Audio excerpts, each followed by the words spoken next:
Dowsing is an ancient practice. Dowsing is an ancient practice.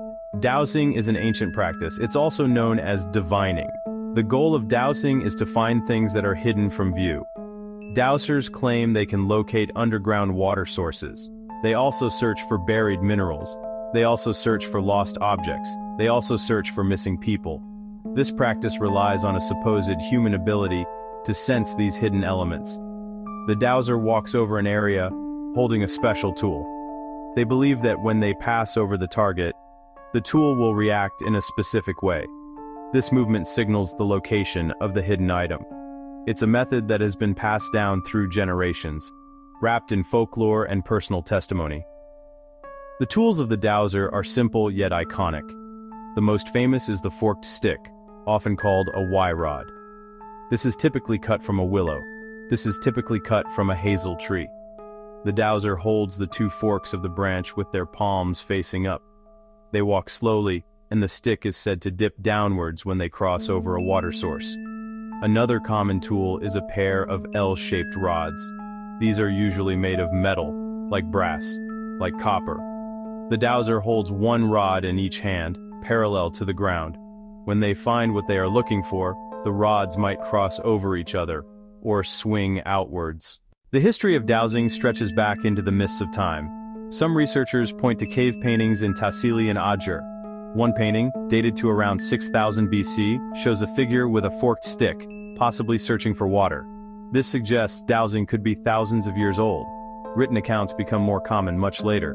In 1556, Georgius Agricola wrote De Re Metallica. He described German miners using forked sticks to find mineral veins.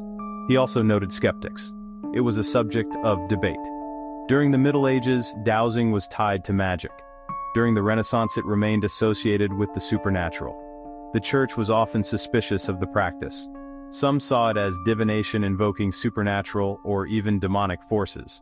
Martin Luther condemned dowsing in 1518. He declared it broke the first commandment. Despite this, the practice remained popular, especially in rural communities. Finding water was a matter of survival. Farmers relied on dowsers. Landowners relied on dowsers. Dowsers were respected, seen as possessing a rare and valuable gift. During the Vietnam War, some U.S. Marines were trained to use dowsing rods to locate tunnels, weapons caches, and buried mines. As the age of science dawned, people began to question dowsing more rigorously. Was it a real phenomenon, or just a myth? Scientists wanted to find out. They started designing experiments to test dowsers' abilities under controlled conditions. One early idea was sensitivity to subtle changes in the Earth's magnetic field. Perhaps underground water created a small magnetic disturbance only certain people could feel. This suggested a plausible physical explanation. It moved dowsing out of the realm of magic and into the world of natural science. That made it a testable hypothesis for researchers. A famous series of experiments took place in Munich, Germany, in the 1980s. Scientists tested over 500 dowsers. They selected the most promising 43 for final trials.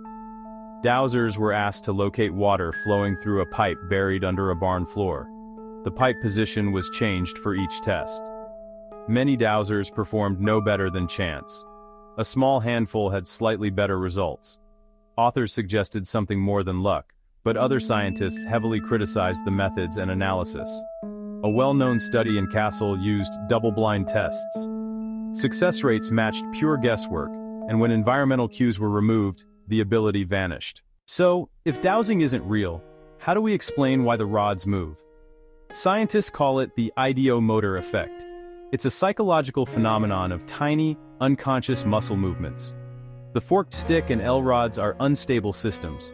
A very small hand movement can create a large, dramatic tool movement. The dowser genuinely believes the rod moves on its own, but it's their own mind and body creating the effect. The conflict between science and folklore lies at the heart of the dowsing debate. From a scientific perspective, the evidence is overwhelming. Controlled, double-blind experiments have shown that dowsing does not work.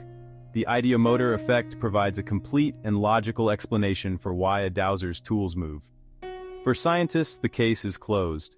Dowsing is a fascinating example of human psychology and self-deception, not a supernatural ability. A farmer will tell you how a dowser found the only spot on his land with fresh water. A homeowner will recount how a lost ring was found in their yard using a pendulum. These personal experiences are powerful. They see the practical results with their own eyes.